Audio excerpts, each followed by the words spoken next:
Bismillahirrahmanirrahim. Adı Əli ibn Muhammed, ləqəbi Hadi Nəqi olan, kunyəsi Əbülhəsən olan 10-cu İmam əleyhissalam buyurur, dünyanı vəsf edən zaman dünya haqqında buyurur, Əd-dünya suqun rabihə fiyhə qavmun və xasirə axərun. İmam əleyhissalam dünyanı vəsf edən zaman dünyanı bir bazara, bir ticarət mərkəzinə bənzədir. Biz insanlar da bu ticarət mərkəzinin tacirləriyik.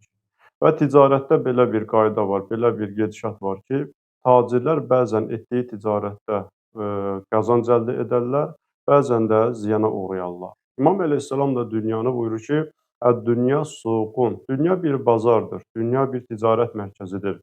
Rabbihə fiyhə qavmun, bir dəstə insan bu bazardan qazanc əldə edər və xasirə axərun, bir dəstə insan isə ziyana uğrayar. Bəs insanın bu ticarət mərkəzi olan dünyadan qazancı nədir? Xeyri nədir?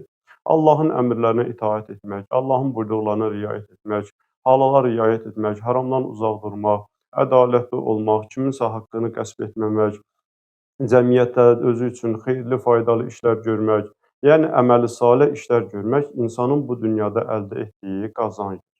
Bəs insanın zərəri, ziyanı nədir? Allahın əmrlərinə qarşı çıxmaq, halala yerinə yetirməmək, harama tərəf getmək, Allahın buyurduqlarına itaət etməmək, ədalətli olmamaq, yəni kiməsə zülm etmək, kiminsə haqqını qəsb etmək, şər, pis əməllər sahibi olmaq. İnsanın bu dünyada gördüyü ziyan bunlardır. Necə ki, Qur'an-ı Kərim buyurur, İnnəl insanə ləfi xusr.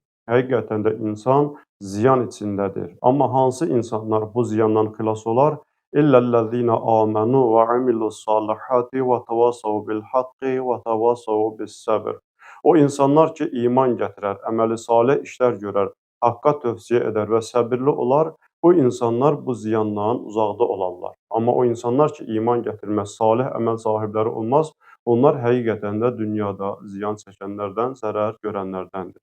Başqa bir hədisdə necə ki buyurur, əgər bir insanın 2 günü eyni olsa, bərabər olsa, həqiqətən də o ziyan çəkənlərdəndir. Bəs insan bu zərərdən, bu ziyandan uzaq olmaq üçün gərək öz əməllərinə diqqət eləsin, öz əməllərini elə nizamlasın, elə tənzimləsin ki, dünyada zərər çəkənlərdən yox, dünyada qazanc əldə edənlərdən olsun. O əməllər ki, qiyamət günü onu qiyamətin əzabından, qiyamətin çətinliyindən xilas edəcək. Bu zaman insan dünyada qazanc əldə etmiş olar. Əks təqdirdə isə insan dünyadan əli boş və ziyan içində gedir.